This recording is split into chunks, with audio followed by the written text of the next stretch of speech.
మనం ఇవాళ hot topic మన హైదరాబాద్లో ఎప్పుడూ కూడా ఈ కల్చర్ లేని కల్చర్ ఒకటి కొత్త కల్చర్ వచ్చింది, కో లివింగ్ కల్చర్. ఇది ఎవరైతే అపార్ట్మెంట్లు కడుతున్నారో వాళ్ళే కో లివింగ్కి అపార్ట్మెంట్ స్పేస్ కట్టుతున్నారు కాబట్టి అది ఎంతవరకు లీగల్, అది ఎంతవరకు కరెక్ట్ సార్? మొట్టమొదటిసారిగా మనం చూసుకున్నట్లయితే కో లివింగ్ ఇది ఇంతకుముందు అంటే మన భారతీయ సంస్కృతికి అసలు ఇది కరెక్ట్ అయింది ఓడే కాదు. కో లివింగ్ అసలు ఇద్దరు వయోజనులు అంటే ఇద్దరు మేజర్స్ ఎప్పుడు కలిసి ఉండాలి, ఐదర్ వారు పెళ్లి చేసుకున్నప్పుడు, లేదంటే వాళ్ళిద్దరూ అంటే ప్రేమించుకొని, లేదంటే వాళ్ళు లవర్స్గా ఉన్నప్పుడు ఇది కామన్గా జరుగుతుండే అంశాలు. కానీ ఇప్పుడు కో లివింగ్ అనేది ఏంటంటే అదొక ప్యాషన్ అయింది. అది వాస్తవానికి అపార్ట్మెంట్స్లో ఉన్నటువంటి ఓనర్లు దాన్ని అంటే డబ్బు పరంగా వాళ్ళు ధనార్జనగా దాన్ని ముందుకు తీసుకెళ్తున్నా. ఇప్పుడు ఉన్నటువంటి వయోజనులు ఏం చేస్తున్నారంటే వాళ్ళు అంటే వాళ్ళ కామ కోరికలు తీర్చుకోవడానికి, ఇది పచ్చిగా అంటే వాళ్ళ కామ కోరికలు తీర్చుకోవడానికి. ఇంకోటి ఏంటంటే వాళ్ళు చాలా దూరాలు అంటే హైదరాబాద్ అంటే ఇప్పుడు విజయవాడ వాళ్ళు ఉంటారు, ఖమ్మంలో ఖమ్మం వాళ్ళు ఉంటారు. కానీ హైదరాబాద్లో అన్ని జిల్లాల వాళ్ళు కొన్ని వేరే అంటే రాష్ట్రాల నుంచి వచ్చిన వాళ్ళు కూడా ఇక్కడ ఉంటుంటారు. సో ఇక్కడ ఏంటంటే వాళ్ళ కుటుంబానికి తర్వాత వాళ్ళ పేరెంట్స్కి దూరంగా ఉంటుంటారు. సో వాళ్ళకి ఇక్కడ వీళ్ళు చేసేదంతా కూడా ఎంజాయ్ ఏంటంటే ఇప్పుడు మొత్తం దిల్దారుగా బ్రతకాలి, ఉన్నన్ని రోజులు ఎంజాయ్ చేయాలి, ఆ తర్వాత చేస్తాం అన్నట్లుగా ఇప్పుడున్న యూత్ ఏంటంటే వాళ్ళ దగ్గర స్కిల్స్ లేవంటే మంచి స్కిల్స్ ఉంటాయి, తర్వాత మంచి జాబ్స్ చేస్తుంటారు. ముఖ్యంగా ఈ కో లివింగ్ కల్చర్ అనేది అంటే సాఫ్ట్వేర్ ఫీల్డ్లో ఎక్కువ చూస్తుంటాం మనం. సాఫ్ట్వేర్ ఫీల్డ్లో తర్వాత ఐటీ ఫీల్డ్లో ఎక్కువ చూస్తున్నాయి. ఏంటంటే వీళ్ళకి పబ్ కల్చర్ ఎక్కువగా ఉంటుంది. తర్వాత వీళ్ళు ఏంటంటే ఈ సెక్స్ అనేది వాళ్ళకి అదొక జస్ట్ థింగ్లా అనిపిస్తుంది. ఒక కాఫీ తాగినట్లు, ఒక భోజనం చేసినట్టు, ఒక టిఫిన్ చేసినంత ఈజీగా వాళ్ళకి సెక్స్ అనిపిస్తుంటుంది అన్నట్టు. సో ఇక్కడ ఏంటంటే వీళ్ళు వాళ్ళ పైశాచిక ఆనందం, ఇది ఖచ్చితంగా పైశాచిక ఆనందం అనే చెప్పాలి. ఏంటంటే తల్లిదండ్రులు, పేరెంట్స్, తర్వాత కుటుంబీకులు, గార్డియన్స్ ఎవరైతే ఉన్నారో వాళ్ళకి ఈ విషయాలు తెలియకుండా చాలా సీక్రెట్గా మెయింటైన్ చేస్తుంటారు. అదే ఇంట్లో ఇప్పుడు ఒక ఆంధ్ర నుంచి వచ్చిన ఒక అబ్బాయి ఉన్నాడు, లేదంటే ఆంధ్ర నుంచి వచ్చిన ఒక అమ్మాయి ఉంటుంది. ప్రతి ఒక్క హ్యూమన్కి ఇది కామన్ థింగ్. సెక్స్ అనేది ప్రతి ఒక్కరికి కామన్ నీడ్ అది. సో అది అసలు వాస్తవంగా అంటే సాంప్రదాయ పద్ధతి ప్రకారం ఏంటి, ఒక స్త్రీకి అయితే తన భర్తతో, ఒక పురుషుడికైతే తన భార్యతో మాత్రమే ఈ సెక్స్ అంటే ఇలాంటి లైంగికంగా చర్యల్లో పాల్గొనే అవకాశం ఉంటుంది. కానీ ఇప్పుడున్న ప్రస్తుత పరిస్థితులు ఎలా ఉన్నాయంటే వేరే ఇప్పుడు ఆంధ్ర నుంచి ఒక అమ్మాయి వచ్చింది అనుకోండి, లేదంటే ముంబై నుంచి ఒక అమ్మాయి వచ్చింది, ఆంధ్ర నుంచి ఒక అబ్బాయి వచ్చిండు, వీళ్ళిద్దరికీ ఓకే అనుకున్నారు అనుకోండి, వీళ్ళిద్దరూ కో లివింగ్ రూమ్స్లో ఉండి వాళ్ళు చక్కగా ఉన్న రోజులు ఉండి ఎంజాయ్ చేసుకుని వెళ్ళిపోతున్నారు. అలా కొన్ని హాస్టల్స్లో డైరెక్ట్ కో లివింగ్ అని పెట్టేస్తున్నారు బోర్డ్స్ రెసిడెన్షియల్ ఏరియాస్లో. ఏంటంటే అక్కడ అమ్మాయి తీసుకుంటుంది, అబ్బాయి షేరింగ్ వేసుకుంటారు. అంటే ఇక్కడ దీన్ని డబ్బులుగా అంటే ధనార్జనగా ఏంటంటే ఓనర్స్ కూడా దీన్ని అంటే ఈ సంస్కృతికి తెరలేవడం జరుగుతుంది. ఇది కంప్లీట్గా లీగల్ అని చెప్పలేము. అయితే ఇద్దరు వయోజనులు ఉంటున్నారు కాబట్టి దాన్ని మనం లీగల్ అనే చెప్పాలి వాస్తవానికి. కానీ సాంప్రదాయ పద్ధతులు అయితే ఇది 100కి 200% రాంగ్. కానీ కో లివింగ్ అసలు ఎందుకు కో లివింగ్ ఉండాలి, ఒక అమ్మాయి ఒక అబ్బాయి ఎందుకు కలిసి ఉండాలి? ఒక్కసారి క్వశ్చన్ వేసుకోండి, ఎందుకు కలిసి ఉండాలి, ఎందుకు కలిసి ఉంటున్నారు? కేవలం వాళ్ళ సెక్షువల్ థాట్స్, వాళ్ళ సెక్షువల్ నీడ్స్ తీర్చుకోవడానికి మాత్రం. ఇప్పుడున్నటువంటి సమాజంలో అసలు కో లివింగ్ అనేది అవసరమే లేని అంశం. ఖచ్చితంగా చూస్తున్నారు తెర వెనుక సుబ్బారావు, తెర వెనకాల తెర ముందు సుబ్బారావు అన్నట్టుగా ఇక్కడ ఏంటంటే వాళ్ళు తల్లిదండ్రుల ముందు ఒక రకంగా నటిస్తారు, వాళ్ళు లేని ప్రిమిసెస్లో ఒకలాగా ప్రవర్తిస్తుంటారు. ఏంటంటే అసలు ఇది ఇద్దరు వయోజనులు పచ్చిగా చెప్పాలంటే వాళ్ళ శృంగార కార్యకలాపాలు తీర్చుకోవడానికి ఇది ఒక వేదికగా ఉపయోగపడుతుంది. ఎక్కువ మంది యూత్ దీనికి అట్రాక్ట్ అవ్వడానికి కారణం కూడా అదే. సో ఇద్దరు అండర్స్టాండింగ్తో ఉంటారు. సో ఇది ఏంటంటే మంచి పోకడు కాదు, సమాజానికి మంచి ఉద్దేశం కాదు. అంటే న్యాయ వ్యవస్థలో ఇట్లాంటి వాటికి ఏమి లాస్ ఏం లేవా సార్? ఎందుకు లేవండి, చాలా ఉన్నాయి. కాకపోతే ఏంటంటే సుప్రీంకోర్టు ఇచ్చింది కదా, ఇద్దరు వయోజనులు అంటే పరస్పర అంగీకారంతో అంటే శృంగార కార్యక్రమాలు సెక్షన్ 377 కూడా కొట్టేసింది కదా. సో ఏంటంటే కంప్లైంట్ ఇచ్చేంత వరకు ఐదర్ ఇప్పుడు కో లివింగ్ రిలేషన్లో ఉన్నారు, అమ్మాయి అబ్బాయి ఉంటున్నారు, అందులో అబ్బాయి అంటే కానీ అమ్మాయి కానీ వాళ్ళపైన అంటే లైంగిక చర్యలు అంటే ఫోర్స్ఫుల్గా జరిగిందనుకోండి, వాళ్ళు కంప్లైంట్ ఇస్తే అది కేసే, అది రేపే. సో ఇక్కడ ఏంటంటే గమ్మత్తైన విషయం ఏంటంటే సుబ్బు గారు, ఇప్పుడే మనం మాట్లాడక ముందు కూడా ఒక వీడియో చూసాం. 45 days ఆ అమ్మాయిని ఓయో రూమ్లో పెట్టి నన్ను రేప్ చేశాడు అనేది ఆమె ఆరోపిస్తుంది. అది తెలియకుండా ఎట్లా జరిగింది 45 days? అన్నిటికీ ఇప్పుడు ఒక విషయం అండి, మనం అవును మనకి ఛానల్స్లో కూడా వచ్చింది. ఒక 20 ఏళ్ళ అమ్మాయిని ఇన్స్టాగ్రామ్లో పరిచయం అయితే తీసుకెళ్ళి ఓయోలో 20 days వరకు, కామన్ థింగ్. ఒక ఇన్స్టాగ్రామ్లో పరిచయమైన అమ్మాయి ఓయో వరకు ఎందుకు వెళ్ళింది? అసలు కామన్గా ఒక అంటే కామన్ సెన్స్ ఉన్న వ్యక్తిలా ఆలోచించండి. ఒక అమ్మాయి ఇన్స్టాగ్రామ్లో పరిచయమైన ఒక స్ట్రేంజర్తో, ఒక అపరిచితుడితో ఓయో రూమ్కి తీసుకెళ్తుంటే ఈ అమ్మాయి కళ్ళకు గంతలు గట్టి అయితే తీసుకెళ్ళట్లేదు కదా, కళ్ళకు గంతలు గట్టి మరి ఓయో రూమ్కి తీసుకెళ్ళలేడు కదా. ఓయో రూమ్కి వెళ్తుంటే ఇక్కడ మనం ఎక్కడికి ఓయో రూమ్లో ఆధార్ కార్డులు కూడా అడుగుతారు, మ్యాండేటరీ. ఎందుకంటే ఐదర్ వాళ్ళు వెళ్ళేంత వరకు ఏం లేదు, ఒకవేళ వాళ్ళు ఉండగా ఏదైనా జరిగింది అనుకోండి, మేనేజ్మెంట్ అంటే దాని బాధ్యత తీసుకోవాలి కాబట్టి ఖచ్చితంగా ఇద్దరు ఎవరైతే వస్తున్నారో వాళ్ళిద్దరు ఆధార్ కార్డులు తీసుకుని రూమ్స్ వేసారు. అంతవరకు ఎందుకండి, మేము ఇక్కడ ఆంధ్రాలో నేను హైకోర్టు పని మీద ఆంధ్రాలోకి వెళ్ళాం అనుకోండి, అక్కడ మా చుట్టాలు ఉన్నారు, కానీ ఏంటంటే ఒకరోజు పనిగా వాళ్ళ దగ్గరికి ఏం వెళ్తామని చెప్పి హోటల్స్లో దిగితే, ఏదైనా హోటల్స్లో కానీ ఐదర్ ఓయో రూమ్స్లో కానీ మేము సింగిల్గా వెళ్ళినా, మేము అడ్వకేట్ అయ్యా అని చెప్పినా సరే, సార్ ఇది రూల్ సార్, ఖచ్చితంగా మీరు ఆధార్ కార్డు జిరాక్స్ ఇవ్వాలి సార్ అని. అడ్వకేట్స్ అయినా సరే ఎవరైనా సరే ఇవ్వాలి అంటే ఖచ్చితంగా ఇస్తున్నారు. ఏది మేనేజ్మెంట్ బడిన ప్రూఫ్ తీసుకోకుండా, ఒకవేళ అక్కడ ఏదైనా అవాంఛనీయ కార్యక్రమాలు జరిగితే వాళ్ళు లీగల్గా మేము ప్రొసీజర్ ఫాలో అయ్యాము, వాళ్ళు చనిపోయారు, దానికి మాకేంటి సంబంధం అన్నట్టుగా వాళ్ళు సేఫ్ జోన్లో ఉండడం కోసం ఆధార్ కార్డులు. మరి ఆధార్ కార్డు అడిగినప్పుడైనా, ఇప్పుడు ఈ 20 years అమ్మాయిని తీసుకెళ్ళి ఆధార్ కార్డు అడిగినప్పుడైనా సరే, మనం ఎందుకు ఆధార్ కార్డు ఇస్తాను, ఓయోకి ఎందుకు వచ్చాం, మనం కలవాలంటే థియేటర్లో కలవచ్చు, కాఫీ షాప్లో కలవచ్చు, హోటల్లో కలవచ్చు, ఇట్లా అని చెప్పొచ్చు. ఆ అమ్మాయి కళ్ళగంత అయితే కట్టి ఆ అమ్మాయిని బంధించి అయితే తీసుకెళ్లేదుగా ఓయోకి. ఓయో రూమ్కి వెళ్ళినప్పుడు ఆ అమ్మాయి ఏ ఉద్దేశంతో వెళ్ళింది నాకు ఇప్పుడు కొన్ని అర్థం కాదు. ఛానల్స్ కూడా భలే విచిత్రంగా ఏదో దొరికింది కదా న్యూస్ అని పొలోమంటూ అవన్నీ వేసేస్తుంటారు. ఇక్కడ ఒక వ్యక్తిని బదనాం చేయొద్దు.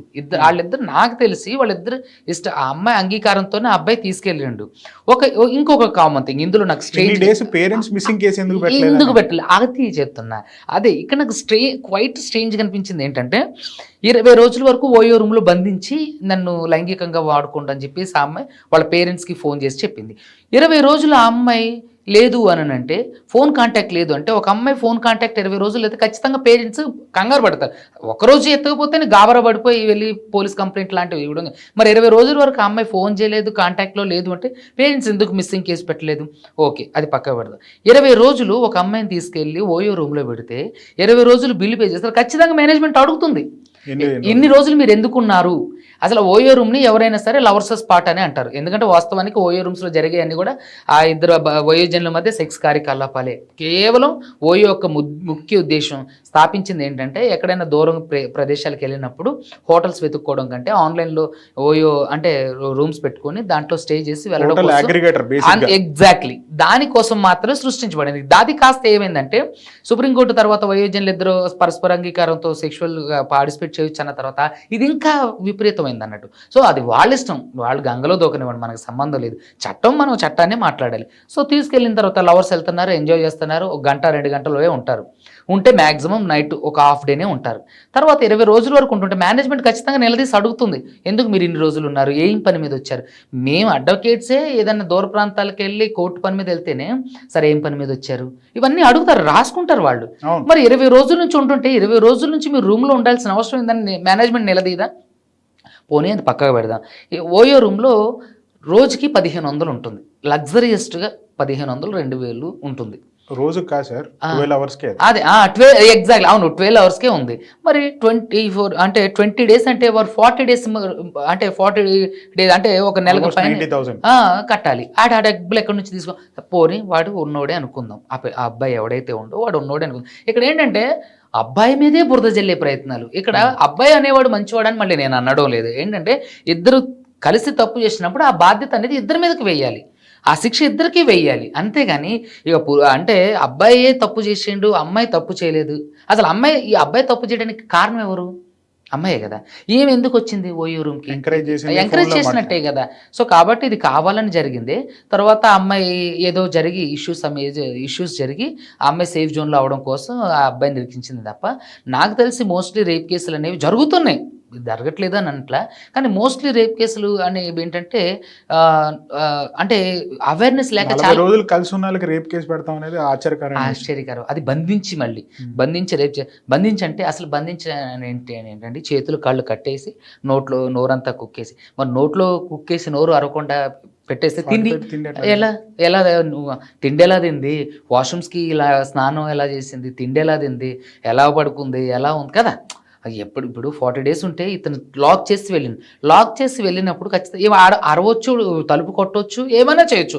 ఓయో రూమ్ అంటే అది బయట లాక్ చేస్తే లోపల నుంచి తీయొచ్చు కదా. ఇంకోటి ఏంటి, అది డోర్ కొట్టి నాక్ చేసి కూడా వాళ్ళని పిలవచ్చు, చాలా ఉంటుంది. సో ఇదంతా టెలిఫోన్ ఇంటర్కామ్ ఉంటుంది కదా కదండి. సో ఇదంతా నాకు తెలిసి ఇట్స్ బుల్షిట్ థింగ్. ఇది అది నిజం కాదనేది నా ఉద్దేశం. ఒకవేళ నిజం అయితే మాత్రం అది ఖచ్చితంగా అబ్బాయి తప్పే. నాకు తెలిసి 99% అది నిజం అయ్యి ఉండదు. ఇది ఖచ్చితంగా అబ్బాయిల మీద బురద జల్లే ప్రయత్నం. ఇంకోటి ఏంటంటే ఈ కో లివింగ్ ఏంటనేది అయితే మంచి పోకడు కాదనేది నా ఉద్దేశం. ఎందుకంటే మీరు ఏదైతే వైవాహిక జీవితంలోకి ఎంటర్ అయిన తర్వాత ఆ బంధం చాలా అద్భుతంగా ఉంటుంది. ఇప్పుడు మీరు కావాలని కామ కోరికలు తీర్చుకోవడం కోసం ఇలా చేస్తే రేపొద్దున ఈ ఇంపాక్ట్ తర్వాత జనరేషన్ మీద పడుతుంది. ఆ తర్వాత ఏదైతే మన భారతీయ సాంప్రదాయం ఉందో ఆ సాంప్రదాయం అంతా మంట కలిసిపోతుంది. ఆ తర్వాత మన ముందే రేపొద్దున మీరు తల్లిదండ్రులు అయిన తర్వాత మీ పిల్లలు మీ ముందే చేస్తారు. ఇప్పుడు మీరు దూరంగా వెళ్ళి చేస్తున్నారు, రేపొద్దున మీ పిల్లలు మీ ముందే డైరెక్ట్ ఇంటికే తీసుకొచ్చుకుంటారు. అబ్బాయి అయితే ఇంటికే తీసుకొచ్చుకొని సరే. ఇప్పుడు వీళ్ళు కో లివింగ్ లో ఉన్న తర్వాత పెళ్లి చేసుకోకుండా సపరేట్ అయిపోతే గతంలో జరిగిన ఏమన్నా ఇన్సిడెంట్స్ ఏమన్నా ఉంటే ఆ అమ్మాయి పెళ్లి అయిన తర్వాత నన్ను మోసం చేశాడని కేసు పెట్టే అవకాశం ఉంటుంది. పెడుతున్నారండి కోలివింగ్ లో. ఇప్పుడు ఏం జరుగుతుంది అంటే కోలివింగ్ అనేది ఏంటంటే ఖచ్చితంగా ఎదురు వయోజనంలో ఉండాలన్న కాన్సెప్ట్తో పెట్టింది. అది ఖచ్చితంగా సెక్షువల్ థాట్స్ తీర్చుకుంటారు బాబు అఫీషియల్గా అని చెప్పి పెట్టింది. అయితే నా దగ్గరకు ఒక కేసు వచ్చింది.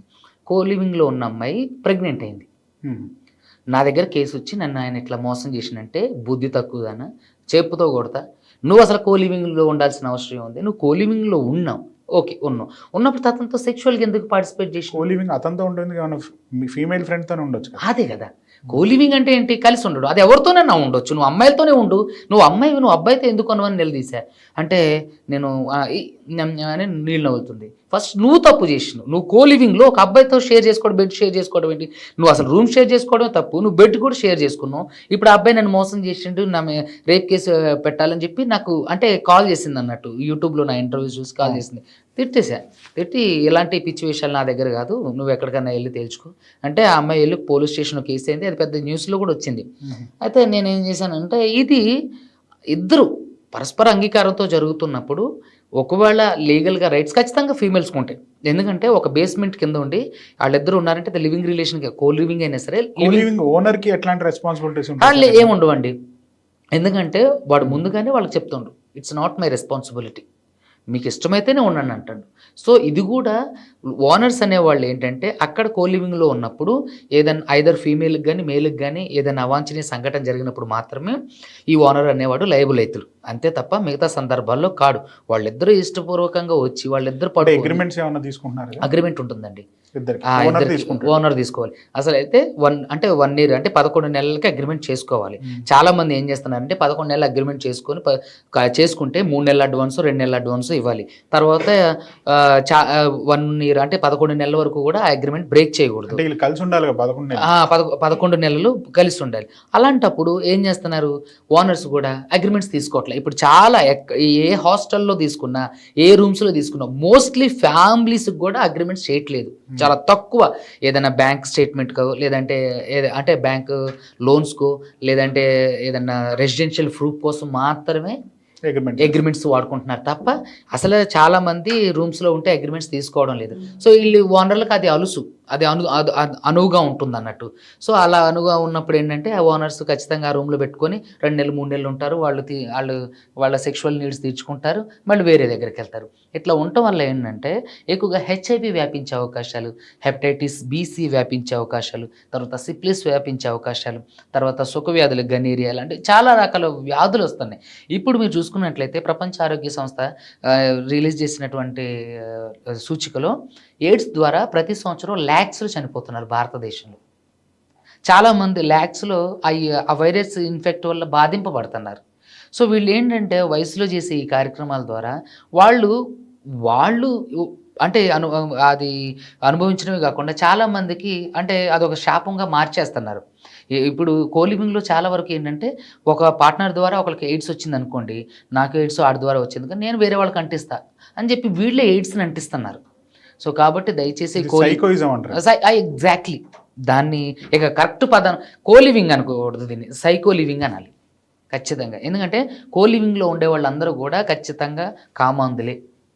వాళ్ళు నిజంగా ఎథిక్స్ ఉండవు వాళ్ళకి. వాళ్ళకి ఫ్యామిలీ వాల్యూస్ ఉండవు. ఏంటంటే వాళ్ళు నిజంగా ఒక తెలియని స్ట్రేంజర్‌తో సెక్సువల్‌గా కలిసి ఉండటం అంటే అసలు ఎంత ఎంబారసింగ్, ఆ ఫీలింగ్ ఎంత ఎంబారసింగ్ ఉంటుందండి. మీ పేరెంట్స్‌కి తెలిస్తే, ఆడపిల్లల పేరెంట్స్‌కి తెలిస్తే ఎంత బాధపడతారు. వీళ్ళు పెళ్లి చేసుకుంటారు, రేపు మొగుడు వచ్చిన తర్వాత పరిస్థితి ఆ ఏంటి? పరిస్థితి ఏంటి? వాడికి తెలిసిపోతది గదా! నువ్వు వర్జినా కాదా అని జెప్పేసి, నువ్వు తిరుగుబోతువా కాదని జెప్పేసి, మగోడంటే వాడు ఎట్లైనా గెట్టినవుతారు. సో, కాబట్టి దయచేసి ఎస్పెషల్లీ కో లివింగ్‌లో ఉండేటువంటి ఆడపిల్లలు జాగ్రత్తగా ఉండండి. కో లివింగ్ అనేది మంచి పద్ధతి కాదు.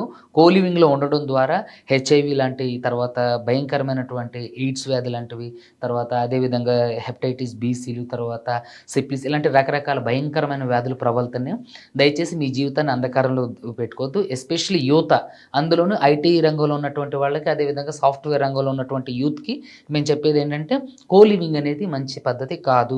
అది ఎథికల్‌గా మంచి పద్ధతి కాదు, సైన్స్ ప్రకారంగా మంచి పద్ధతి కాదు, మీ జీవితానికి కూడా మంచి పద్ధతులు కాదు. మీరే కోరి సుఖవ్యాధులను తీసుకొచ్చుకొని మీ జీవితాన్ని అర్ధాంతరంగా ముగించుకునే పరిస్థితులు ఉన్నాయి కాబట్టి దయచేసి ఇటు హైటెక్ సిటీ, మాదాపూర్, తర్వాత మణికొండ ఇట్లా రకరకాల హైలీ పాపులేటెడ్ ఏరియా, అదేవిధంగా ఐటీ రంగాల్లో ఉన్నటువంటి ఏరియాలో ఉన్నటువంటి యూత్ కానీ, యువత కానీ, అమ్మాయిలు, అబ్బాయిలు మీ అందరికీ చెప్పేది ఏంటంటే, దయచేసి కో లివింగ్‌ని ఎంకరేజ్ చేయకండి. అలా చేయడం వల్ల మీ ప్రాణాలకే ప్రమాదం. అదేవిధంగా మీ ద్వారా మీరు చావడమే కాకుండా మీ కుటుంబాన్ని లైఫ్ లాంగ్ అంటే ఫెయిల్యూర్ అంటే పేరెంట్స్‌గా మీరే వాళ్ళకి